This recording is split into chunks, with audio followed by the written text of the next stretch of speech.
Hello friends, आप सेवा student swing channel में स्वागत है। दोस्तों, आज की वीडियो में डिस्कस करने वाले हैं आपके एनुअल एग्जाम क्लास 9 के इंग्लिश का इंपॉर्टेंट क्वेश्चन। तो चलिए शुरू करते हैं। इसके पहले एक पार्ट मैंने दिया है जो कि हिंदी में है, एक पार्ट मैंने बंगाली में दिया है स्पेशली कच्छा डिस्ट्रिक्ट स्टूडेंट्स के लिए। तो अगर आप बंगाली आता है तो आप उसमें चले जाइए, बाकी मैं इसमें लिंक दे दूंगा जो हिंदी में मैंने पहले दिया है। एनुअल एग्जाम में जितना भी डिस्कशन क्वेश्चन में लिंक दे दूंगा, आप देख लेना डिस्क्रिप्शन में। चलिए शुरू करते हैं इस वीडियो को। देखो, व्हाट वाज मार्गी स्कॉर्नफुल अबाउट, पहला क्वेश्चन है। तो मार्गी किस बारे में स्कॉर्नफुल थी? देखो, स्कॉर्नफुल जो है इसका मीनिंग भी आपके बुक में दिया है फर्स्ट चैप्टर में, द फाइंड द हेड में। तो उसमें क्या है कि समथिंग दैट इज वर्थलेस, यानी कि जिसका कोई वैल्यू नहीं है, ठीक है, वर्थलेस, तो जिसका मूल्य नहीं है, ठीक है, तो उसको स्कॉर्नफुल बोलते हैं, याद रख सकते हैं आप। तो यहाँ पर व्हाट वाज मार्गी स्कॉर्नफुल, किस बारे में मार्गी को लग रहा था कि ये वर्थलेस है या फिर स्कॉर्नफुल है, तो यहाँ पर स्कूल होगा, ठीक है, स्कूल। फिर देखो next question, read the following statement with reference to the find the head and choose the correct option. तो फाइंड द हेड चैप्टर के हिसाब से आपको ये दो स्टेटमेंट दिए हैं, इन दोनों को पढ़ना है और इसमें से आपको करेक्ट चूज करना है। स्टेटमेंट में होगा, हो सकता है दोनों करेक्ट है या फिर एक करेक्ट है दूसरा भूल है या फिर दोनों भूल है या फिर गलत है, ठीक है। तो देखते हैं क्या है। तो पहला है, the country inspector was called in to repair Margie's mechanical teacher. तो जो काउंटी इंस्पेक्टर था उसको बुलाया गया था, कॉल्ड इन यानी कि बुलाया गया था मार्गी के मैकेनिकल टीचर को रिपेयर करने के लिए। तो ये सही है क्या स्टेटमेंट? तो जी हाँ, उसके मम्मी ने, जो मार्गी की जो मम्मी थी, उन्होंने काउंटी इंस्पेक्टर को बुलाया था, ठीक है। तो आप जरूर मेंशन करना कि मार्गी का मम्मी का नाम क्या था, नीचे आप कमेंट करना आपको याद है या नहीं। तो देखो यहाँ पर ये करेक्ट है स्टेटमेंट। फिर देखो, Margie hope that the country inspector would not take the teacher away all together.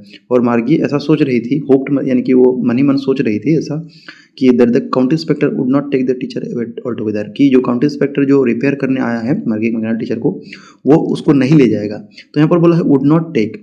Actually यहाँ पर मार्गी तो चाह रही थी कि वुड टेक, कि जैसे टॉमी का एक बार खराब हो गया तो तकरीबन 1 महीने के लिए उसको ले गया था, ठीक है, दूर ले गए थे वो लोग। तो ऐसा ही मार्गी भी सोच रही थी शायद मेरा वही ले जाए। तो यहाँ पर बोला है वुड नॉट, यहाँ तो उल्टा बोल रहा है कि वुड नॉट, यहाँ पर बोल रहा है नहीं, ये होना चाहिए था हाँ। तो ये स्टेटमेंट गलत है, 1 नंबर वाला सही है, यानी कि statement 1 is true and statement 2 is false होगा ये।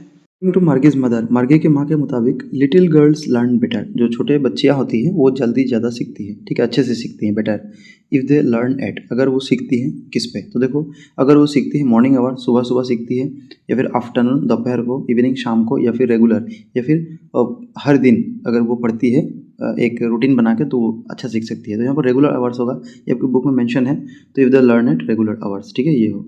फिर देखो, what did the doctor advise Evelyn parents, doctor ने एवलिन के पेरेंट्स को, मम्मी पापा को क्या एडवाइस किया था? तो देखो, Evelyn should be sent to school for the deaf, कि एवलिन को ऐसे स्कूल में पठा दिया, मतलब उसको भेज दिया जाए जहाँ पर जो डेफ बच्चे हैं, जो सुन नहीं सकते, उन बच्चों को पढ़ाया जाता है, ऐसा क्या एडवाइस किया था? ये करेक्ट होगा क्या? या फिर Evelyn should B fitted with hearing aids, या फिर उसको कानों में जो सुन पाते हैं यंत्र, ऐसा आपको हियरिंग ऐसा एड टूल्स लगाया जाए, ठीक है, उसको लगाया जाए। एवलिन शुड बी ऑपरेटेड, कि एवलिन को जो है दूसरे कोई हैंडल करे और उसको ऑपरेट करे, चलाया उसके हिसाब से, क्योंकि वो सुन नहीं पाती तो दूसरा उसको इंस्ट्रक्शन कोई दे। या फिर बोथ ए और बी, ए और बी बोले तो ये स्कूल फॉर द डेफ बोला है और फिटेड हुई हियरिंग एड्स। तो देखो, आपने तो पढ़ा है चैप्टर, तो क्या होगा ये? तो यहाँ पर आंसर जो हो जाएगा ऑप्शन नंबर डी करेक्ट हो जाएगा एब्सोल्युटली, ठीक है। क्योंकि जब भी जो एवलिन लेनी थी उसकी हेडमिस्ट्रेस ने उनके गार्जियन को कहा था कि उसका जो, जब उसका 11 साल हो गया था तकरीबन, ठीक है, तब उसने कहा था कि उसके हेडमिस्ट्रेस ने उसके पेरेंट्स को कहा था कि उनको कोई स्पेशलिस्ट को दिखाओ, स्पेशलिस्ट बोले तो डॉक्टर को दिखाओ। फिर उन्होंने, डॉक्टर ने क्या सजेस्ट किया था कि उसको डेफ स्कूल में भर्ती किया जाए, एडमिट किया जाए, या फिर उसको हियरिंग एड्स ये भी लगाया जाए, दोनों, ठीक है। तो यहाँ पर दोनों ही करेक्ट होगा, बोथ ए एंड बी। फिर देखो next question, Which of the following is a xylophone? तो यहाँ पर देखो, ये काफ़ी मज़ेदार क्वेश्चन है। यहाँ पर आपको इंस्ट्रूमेंट का जो है पिक्चर दे दिया है, xylophone। तो आपने बुक में अगर देखा होगा तो xylophone का जो है पिक्चर बुक में तो डायरेक्टली शायद नहीं दिया है, लेकिन एवलिन ग्लेनी, तो देखो बुक में आप देखोगे तो डायरेक्टली पिक्चर तो नहीं है, लेकिन देखो ये तो xylophone कभी भी नहीं होगा, ये तो देख के पता, ये भी नहीं होगा, तबला जैसा लग रहा है, ठीक है। तो xylophone आपका ये होगा, ये वाला आपका xylophone होगा। बुक में ये नीचे वाला स्टैंड नहीं दिया है, लेकिन बुक में ऐसा आपका दिया है, ठीक है, ऐसा आपका दिया है पिक्चर बुक में देखोगे तो बड़ा सा, तो ये होगा बी नंबर। फिर देखो to which temple Bismillah Khan accompanied his uncle Ali Bakhsh. तो बिस्मिल्लाह खान जो थे, उनके जो अंकल थे अली बख्श, उनको किस टेम्पल में उनके साथ वो जाते थे? क्योंकि उनके अंकल जो थे वहाँ पर प्रैक्टिस करते थे, तो बिस्मिल्लाह खान भी वहाँ पर जाते थे। आंसर हो विष्णु टेम्पल, ठीक है। तो काशी का जो अच्छा ये काशी नहीं, ये विष्णु टेम्पल ऑफ बनारस, ये होगा विष्णु टेम्पल ऑफ बनारस। तो देखो जब बिस्मिल्लाह खान तकरीबन 3 साल के थे, 3 इयर्स, तो उनकी जो माँ थी उनको वहाँ पर ले गई थी बनारस में, मैटरनल अंकल जो थे उनके वहाँ पर उनके घर में। तो क्या हुआ था वहाँ पर जाकर वो अपने जो अंकल थे जिनका नाम था अली बख्श, उनको विष्णु टेम्पल में वो बैठ के वहाँ पर घंटों तक वहाँ पर बजाते थे शहनाई। तो बिस्मिल्लाह खान भी उसको देख के सीखते थे और प्रैक्टिस करते थे, ठीक है। घंटों तक वहाँ पर बैठे रहते थे, प्रैक्टिस करते थे। तो ये आपका, और वहाँ पर एम्प्लॉयड थे वो, उनके जो अंकल थे अली बख्श, उनको वहाँ पर जॉब मिली हुई थी, क्योंकि आपके बुक में लिखा है एम्प्लॉयड। एम्प्लॉयड यानी कि क्योंकि मंदिर का भी तो जो पुजारी होता है उनको भी एक वेतन देते हैं सरकारी, जो मंदिर बड़े बड़े होते हैं, ठीक है। तो वैसे ही वो अली बख्श जो थे उस टेम्पल में एम्प्लॉयड थे। तो विष्णु टेम्पल वहाँ पर जाके वो सीखते थे, और अली बिस्मिल्लाह खान भी उनके पीछे पीछे जाकर वहाँ पर सीखते थे। तकरीबन 3 साल के थे वो तब। फिर देखो next, awards and recognition came thick and fast. तो देखो अवार्ड्स जो पुरस्कार उनको मिलने लगे थे थिक एंड फास्ट, यानी कि बहुत फास्ट उनको पुरस्कार आने लगे थे उनके पास में, उनको मिलने लगा था। तो क्या बोला, what is the meaning of the thick and fast? तो यहाँ पर थिक एंड फास्ट का मीनिंग क्या है तो मैंने बता ही दिया, बहुत जल्दी जल्दी उनको पुरस्कार और ज़्यादा मात्रा में मिलने लगा था। तो स्लोली एंड स्मॉल ये तो नहीं होगा, क्योंकि ज़्यादा तो स्लो नहीं होगा, ये भी स्लो गलत है। तो रैपिडली ये दोनों में है, दोनों हो सकता है। तो देखो rapidly and small numbers, rapidly and in great numbers, तो यहाँ पर होगा रैपिडली इन ग्रेट नंबर्स, ठीक है, ये होगा आपका। तो बोला है what is the name biography of Abdul Kalam. Abdul Kalam का जो ऑटोबायोग्राफी था, ऑटोबायोग्राफी यानी कि अब्दुल कलाम ने अपने लाइफ के बारे में खुद ही लिखा है, उसको ऑटोबायोग्राफी बोलते हैं। अपने बायोग्राफी के बारे में खुद लिखना उसको ऑटोबायोग्राफी बोलते हैं। तो यहाँ पर क्या नाम था अब्दुल कलाम की ऑटोबायोग्राफी का, तो वो था विंग्स ऑफ फायर, ठीक है, विंग्स ऑफ फायर। तो माई चाइल्डहुड चैप्टर आपने पढ़ा है तो उसमें ही है ये विंग्स ऑफ फायर ऑटोबायोग्राफी, जो कि जिसमें उन्होंने अपने चाइल्डहुड बचपन के बारे में बताया हुआ है, ठीक है। फिर देखो next question, find out the correct statement with regard to Kalam's father. तो कलाम के पापा के बारे में, उनके पिताजी के बारे में कौन सा स्टेटमेंट करेक्ट है, 4 ऑप्शन है। वैसे यहाँ पर स्टेटमेंट तो 4 ही है, मतलब एक सिलेक्ट करना है। तो देखो पढ़ते हैं। अभी कह रहा है पहला वाला, he had much formal education and much wealth, वो काफ़ी अच्छे पढ़ाई करे थे, पढ़ाई लिखाई हुआ था उनका, और मच वेल्थ काफ़ी संपत्ति भी था, ये क्या सही है। ये फिर सेकंड बोला, ही पोजेस्ड ग्रेट इनेट विजडम, उनके अंदर बहुत ही गुण था अंदर, ठीक है। उसके इनेट विजडम यानी कि उन्होंने अपने माता पिता से बहुत कुछ सीख रखा था, ठीक है। होता है ना, एक जनरेशन बाय जनरेशन पास होता है बच्चों में, तो उनके जो पिता थे उनको भी उनके दादाजी से ये सब गुण मिले थे। ये कह रहा है he avoided unnecessary comforts and luxuries, उन्होंने जो बेकार की, जो फालतू की जो कम्फर्ट्स, आराम है और सुख सुविधा है, उनको उन्होंने अवॉइड कर रखा था, ठीक है, उनको दूर रखा था, इन सब से वो दूर थे, इनकी लग्जरियस लाइफ से दूर थे। या फिर नन ऑफ दिस, या फिर ऊपर का कुछ कोई नहीं है। पूछा है कि इनकरेक्ट कौन सा है, कौन सा गलत है, यानी कि यहाँ पर बाकी तो सही होंगे, तो ये ऑप्शन तो मेरा काम का नहीं है। यहाँ पर सही है, इन तीनों में से सिलेक्ट करना है जो इनकरेक्ट है। तो देखो he had much formal education, काफ़ी पढ़ाई किया था, ये गलत है, यानी कि आंसर यही होगा, क्योंकि इनकरेक्ट ही सिलेक्ट करना है। ही पोजेस्ड ग्रेट इनेट विजडम, ये भी सही है, क्योंकि उन्होंने ये गुण था उसमें, मतलब उनके पापा में, कलाम फादर में। और ये बड़े अननेसेसरी कंफर्ट लग्जरीज, उन्होंने अननेसेसरी बेकार की फालतू की आराम जो है लग्जरी, उसको अवॉइड किया था, उससे दूर थे, तो ये भी सही है। यानी कि यहाँ पर इनकरेक्ट बोला है तो ए नंबर करेक्ट हो जाएगा, ठीक है। फिर देखो match column A with column B. तो देखो आप लोग दोस्तों कहना, मैं हिंदी में एक्सप्लेन क्या करूँ या फिर बंगाली में, किस लैंग्वेज में करूँ, आप नीचे कमेंट जरूर करना, ताकि पता चले कि मेरे ऑडियंस जो है वो कहाँ से सुन रही है, ठीक है। ज़्यादातर ऑडियंस आपको समझ आता है हिंदी, ऑब्वियसली सही है। फिर देखो match column A with column B, तो कॉलम ए में ये 4 दिया है, फिर कॉलम इधर दिया है, तो मिलाना है इसको इधर से उधर। तो अब्दुल कलाम के साथ कौन सा होगा, देखो फिर बिस्मिल्लाह खान है, फिर एन रिचलिन है, फिर एवलिन लेनी है। तो बिस्मिल्लाह खान जो है वो शहनाई मैस्त्र होंगे, तो यानी कि 2 के साथ सी है। तो देखो ऑप्शन चेक कर लो, किसमें 2 के साथ सी है, इसमें 2 के साथ सी है, इसमें 2 के साथ डी, ये नहीं होगा, इसमें है, ये भी हो सकता है, इसमें नहीं, यानी 2 ऑप्शन तो ऐसे ही कट गए। तो ये भी आप एग्जाम में फॉर्मूला अप्लाई कर सकते हो कि जो नहीं है उसको पहले ही काट दो। तो ये 2 तो नहीं होंगे, क्योंकि यहाँ पर 2 के साथ ए है, 2 के साथ, तो 2 के साथ सी 2 में ही है, यानी कि ए और सी में करेक्ट है। अभी बाकी वाला देखते हैं। अब्दुल कलाम बोला है, तो अब्दुल कलाम क्या होगा, फॉर्मर प्रेसिडेंट ऑफ इंडिया, यानी कि 1 के साथ बी है। देखो 1 के साथ बी यहाँ पर है, 1 के साथ बी यहाँ पर भी है, तो दोनों सही है यहाँ पर अभी तक। फिर देखो 3 अगर हमने निकाल लिया तो आंसर मिल जाएगा, एन रिचलिन। अच्छा एन रिचलिन हो सकता है, हमको सबको याद नहीं है, मुझे भी अभी याद नहीं है। एवलिन ग्रेडी लेकिन सबको पता ही है, सबने पढ़ा है। तो एवलिन ग्रेडी क्या होगा, तो बेथोवेन फंड फॉर, नहीं बेथोवेन फंड एन रिचलिन होगा। एवलिन ग्रेडी जो था वो वारखा थी, ठीक है। तो 3 के साथ आपका डी आ जाएगा। देखो 3 के साथ डी ऑप्शन नंबर सी में है, और 4 के साथ ए जो मैंने कहा 4, ठीक है, 3 के साथ डी और 4 के साथ ए है, तो यहाँ पर ऑप्शन नंबर सी हो जाएगा।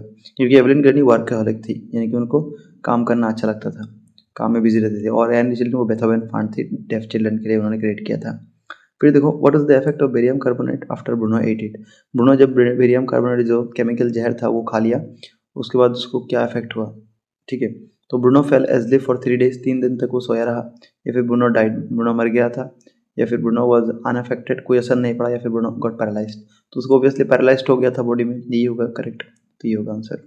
फिर देखो why did the later family decide to leave Bruno in the जू।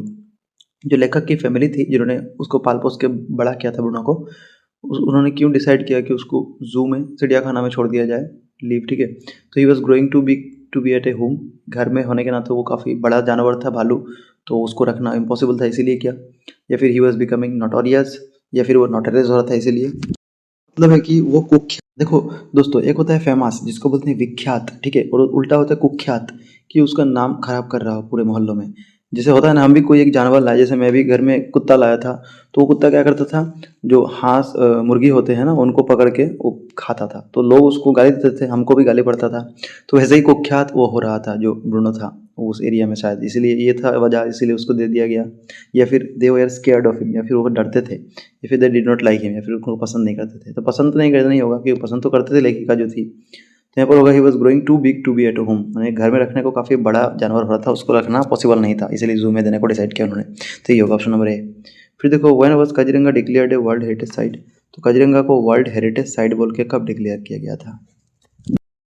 काजीरंगा जो डिक्लेयर किया गया था वर्ल्ड हेरिटेज साइट, ये होगा 1985, ठीक है, 1985 को वर्ल्ड हेरिटेज साइट के रूप में घोषणा किया गया था काजीरंगा को। लेकिन काजीरंगा को नेशनल पार्क डेजिग्नेट किया गया था, ये मैंने पहले भी एक वीडियो में कहा था, 1974, ठीक है। डेजिग्नेट नेशनल पार्क बोले तो 1974, बट यहाँ पर वर्ल्ड हेरिटेज साइट बोला है तो 1985 होगा। फिर देखो मैदाम सार, मैदाम जो है क्या है, चराई धाम मैदाम अगर पढ़ा है आपने विजिट टू काजीरंगा चैप्टर में, विजिट टू काजीरंगा चैप्टर मैंने अच्छे से एक्सप्लेन किया हुआ है हिंदी में, काफ़ी बड़ा चैप्टर है। फिर देखो तो मैदान क्या है, ये है burial ground of Ahom nobility and Kings, यानी कि जो अहोम राजा थे और उनके राजा के सिपा सलादर या फिर राजघराने के जो भी लोग थे, उनको दफनाया जाता था जिस जगह पर, उसको उसी जगह को मैदान कहते हैं, ठीक है, चराईधाम मैदान। वैसे चराईधाम मैदान जो है वो यूनेस्को वर्ल्ड हेरिटेज साइट में कुछ 1-2 साल पहले ही शामिल हुआ है। तो अभी असम में टोटल 3 वर्ल्ड हेरिटेज साइट है, याद रखना, यूनेस्को वर्ल्ड, ठीक है। वर्ल्ड हेरिटेज असम में कितना है, 3 है फिलहाल। फिर देखो तो कौन से है, वो है मानस नेशनल पार्क और काजीरंगा नेशनल पार्क और चराईदेव मैदान। फिर देखो the Namdang stone bridge was built by, तो नामडंग स्टोन ब्रिज जो है वो किसने बनाया था, आंसर आपका हो जाएगा रुद्र सिन्हा, ठीक है, ऑप्शन नंबर बी। तो नामडंग स्टोन ब्रिज किसने बनाया था, रुद्र सिन्हा ने। कब बनाया था ये भी आप याद रख लीजिए, 1703 को, 1703 को बनाया था नामडंग स्टोन ब्रिज, ठीक है। और नामडंग स्टोन ब्रिज जो है इसको असमीज में सिलौर साको भी कहा जाता है, तो ये भी आप जरूर याद रखना, आपके बुक में दिया है इसलिए मैं बता रहा हूँ, सिलौर साको, ठीक है।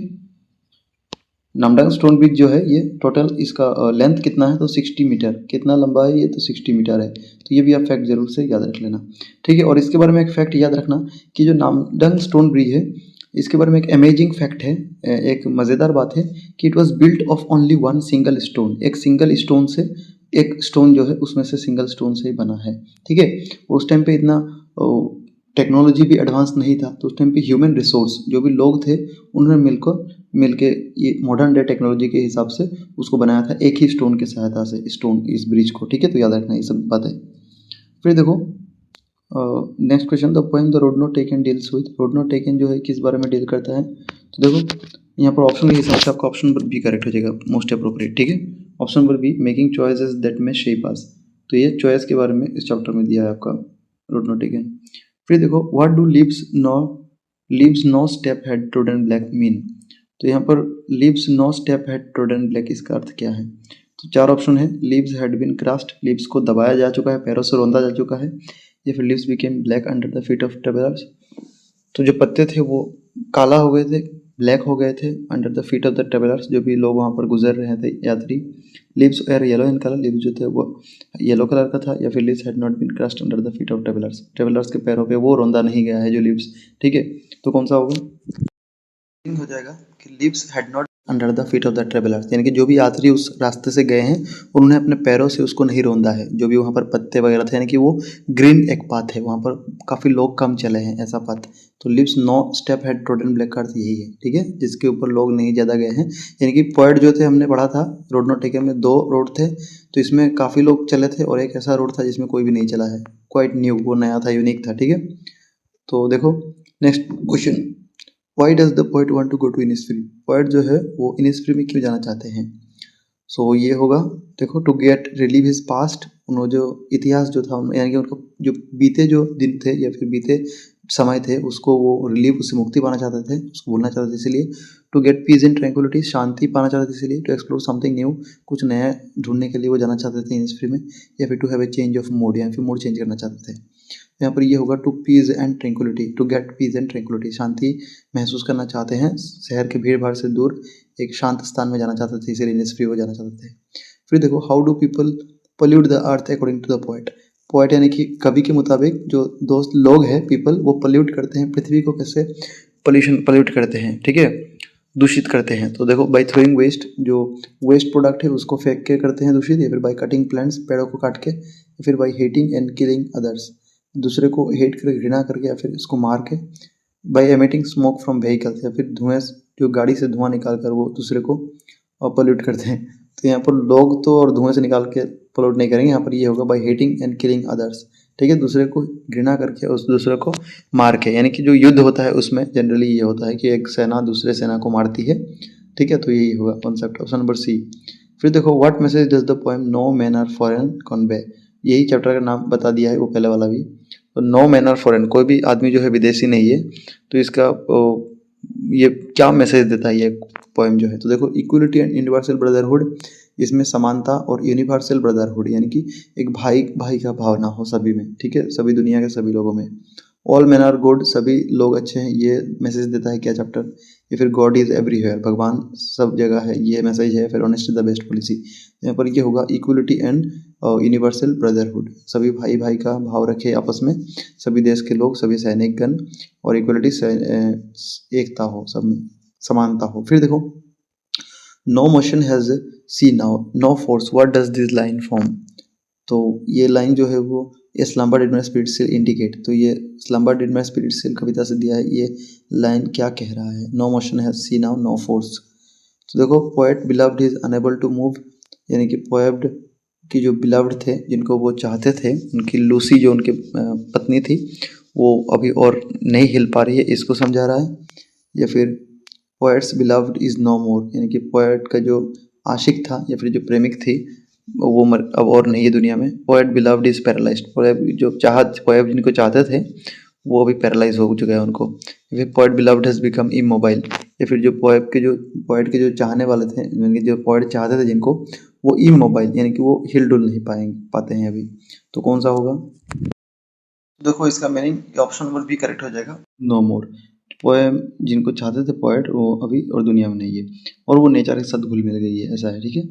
फिर देखो, according to Wordsworth, his beloved rolls around in earth's diagonal course with, तो वर्ड्सवर्थ के मुताबिक, जो कि लेखक है इस चैप्टर के, slumber did my spirit seal के, विलियम वर्ड्सवर्थ, उनके मुताबिक हिज बिलव्ड, उनके जो आशिक है, वो rolls around in earth's diagonal course, जो पृथ्वी का जो डायगोनल यानी कि डेली जो पृथ्वी का रोटेशन होता है, ठीक है, उसमें ऑन इट्स एक्सिस, जो पृथ्वी है अपने एक्सिस में जो डेली घूमती है, ठीक है, तो उसमें वो उसके अंदर वो जो है समा गए हैं। तो क्या क्या देखो, किसके साथ वो समा गए हैं, रॉक्स, स्टोन, या फिर ट्रीज, या फिर ऑल ऑफ द अबव।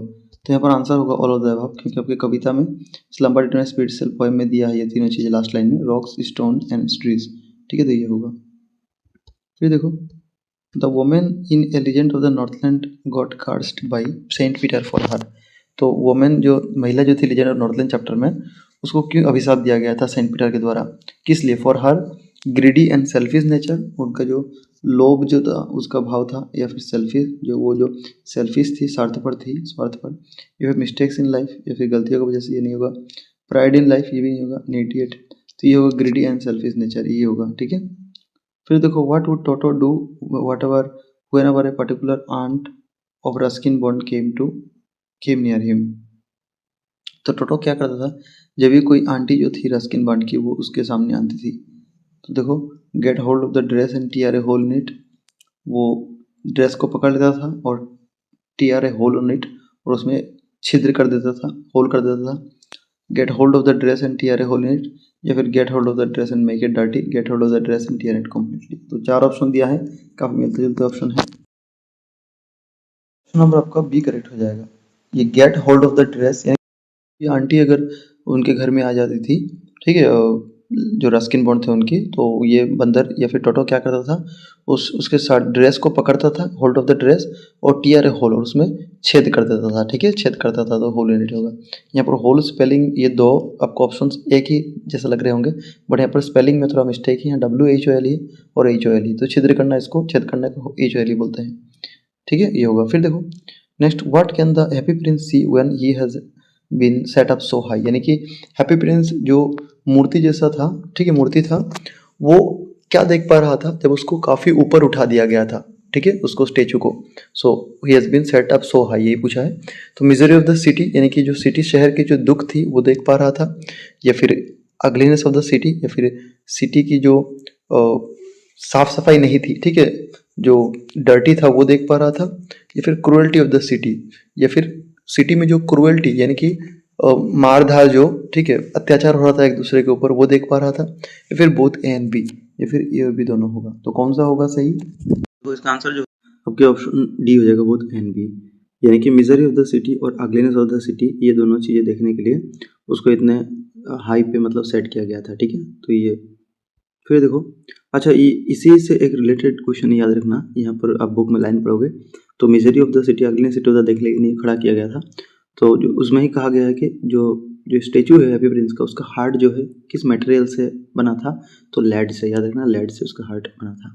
फिर देखो, to whom did the flood victims send signals for help, food help, तो खाने के लिए हेल्प चाहिए था, फ्लड विक्टिम्स जो थे, फ्लड में जो फंसे हुए थे वो लोग, तो क्या सिग्नल, किसको सिग्नल भेजा था, ठीक है, यहाँ पर दिया भी है साइड में, वेदरिंग द स्टॉर्म इन एरस्मा, इस चैप्टर से पूछा गया है। वैसे मैंने चैप्टर एक्सप्लेन कर रखा है हिंदी में, तो आप पढ़ सकते हो क्लास 9 प्लेलिस्ट में जाकर। देखो, गवर्नमेंट को उन्होंने सिग्नल भेजा था, या फिर पीपल ऑफ द टाउन, या फिर मिलिट्री हेलीकॉप्टर्स, या फिर स्ट्रेंजर जो विदेशी थे उनको। आपका ये जो मिलिट्री के हेलीकॉप्टर जो कि हवा में उड़ रहे थे, उनको इशारा किया गया, तो फिर उन्होंने उसको फूड प्रोवाइड किया था, ठीक है। फिर देखो, in the evening a dark and menacing storm quickly gathered, तो यहाँ पर मिनेसिंग जो है इसके नीचे अंडरलाइन किया हुआ है। फिर पूछ रहा है what is the opposite of the underline word, तो मिनेसिंग का ऑपोजिट क्या होगा। तो देखो फ्रेंड्स, जो मिनेसिंग होता है इसका जो अर्थ होता है वो होता है डेंजरस और हार्मफुल, ठीक है। तो इसका उल्टा क्या होगा, ऑपोजिट पूछा है, तो डेंजरस का उल्टा जो है डेंजरस नहीं है, तो ऑप्शन में से देंगे तो देखेंगे तो ये तो नहीं होगा, ये तो इसका एक्चुअल मीनिंग है। यहाँ पर ऑपोजिट पूछ रहा है, उल्टा वाला, तो यहाँ पर नॉन डिस्ट्रक्टिव, यानी कि जो ज़्यादा विध्वस्त, जो ज़्यादा खतरनाक नहीं है उसको बोलता है, ठीक है, तो ये हो जाएगा। बाकी मिनिसिंग का मीनिंग होता है डेंजरस और हार्मफुल, ठीक है। फिर देखो, my mother would not hear of it but it was totally embarrassed my everything, embarrassed by everything, तो वो सभी चीज़ से एम्बरेस्ड थी।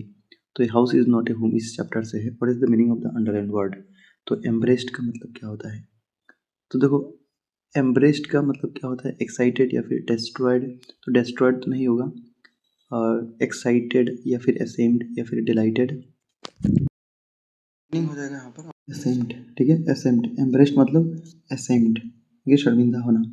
फिर देखो एम्ब्रेस्ड मतलब असेम्ड। फिर देखो, the narrator of the house is not a home broke down in tears after the fire because, तो a house is not a home इस चैप्टर में जो है वो जो लेखक थे उन्होंने क्यों रो रहे थे अंत में, ठीक है, broke down in tears after the fire because, आग लगने के बाद वो क्यों रो रहे थे, तो कौन सा ऑप्शन करेक्ट होगा, यहाँ पर ऑप्शन नंबर सी करेक्ट होगा। He had to face the loss of old school, his house and cat, क्योंकि उनका जो पुराना स्कूल था, उनका घर था, उनका जो कैट था, वो सारी चीज़ें उनको लॉस करनी पड़ेगी, ठीक है, उनको उन चीज़ों को उनको लॉस करना होगा, क्योंकि आग लग गई है तो ये सारी चीज़ें चली जाएंगी, इसलिए।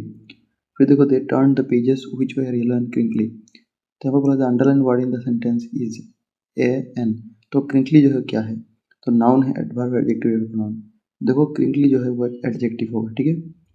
एडजेक्टिव यानी किसी चीज़ के बारे में कोई अगर एक्स्ट्रा इन्फॉर्मेशन दे, जैसे कि यहाँ पर पेजेस है, तो पेजेस कैसे हैं, येलो है और क्रिंकली है, येलो कलर भी एडजेक्टिव होगा, क्रिंकली है तो ये भी एडजेक्टिव ही होगा, ठीक है। फिर इसके बाद देखो, choose the correct arrangement of the following words to make meaningful sentence, यहाँ पर बोला है मीनिंगफुल सेंटेंस, यानी कि ये sleeping comma poultry no fox catches ये सभी मिला के एक सेंटेंस बनाना है। ये आगे पीछे है, आपको सही से लगाना है। तो देखो ऑप्शन देखो, sleeping fox catches no poultry ये बोला है, या फिर sleeping poultry catches no fox. तो नो पोल्ट्री कैचेस स्लीपिंग, तो यहाँ पर क्या होगा देखो, sleeping poultry catches no fox, या फिर स्लीपिंग फॉक्स, ठीक है, catches no poultry. I think ये होगा sleeping fox catches no poultry, यानी कि एक सोया हुआ जो फॉक्स है, ठीक है, सियार है वो पोल्ट्री जो है वो हांस मुर्गी एक्स्ट्रा का पोल्ट्री बोल सकते हो, नहीं पकड़ सकता। तो ये होगा, यही परफेक्ट होगा I think. He was born dash November, he was born, तो जब भी महीना रहे तो उसका प्रिपरेशन इन आता है। He was born in November. He has been ill dash the last 2 years, तो वो 2 साल से बीमार है, तो किसी एक टाइम से बीमार है अभी तक है, तो उसमें 4 आएगा, ठीक है, 4 या फिर सिंस आता है तो 4 है ऑप्शन में, तो 4 आएगा। फिर देखो she is drawn this nice picture, तो choose the correct passive voice लगाना है। ये क्या होगा देखो, ये होगा हैज़ है तो यहाँ पर हैज़ बीन होगा, तो ये होगा this nice picture has been drawn by her, ये ऑप्शन नंबर सी यहाँ पर होगा, this nice picture has been drawn by her. फिर देखो करेक्ट एक्टिव वॉइस लगाना है। He was punished for his misconduct, इसमें क्या होगा, तो यहाँ पर करेक्ट होगा they punished him for his misconduct, ठीक है, यहाँ पर ही वॉज मिसकंडक्ट, ये आंसर आएगा they punished him for his misconduct, क्योंकि यहाँ पर सब्जेक्ट आप देखोगे तो लास्ट में कुछ नहीं है, तो यहाँ पर दे आएगा, क्योंकि किसी ने तो उसको पनिशमेंट दिया होगा, तो ठीक है, यहाँ पर दे आएगा। I am the master of my fate, choose the correct question tag लगाना है।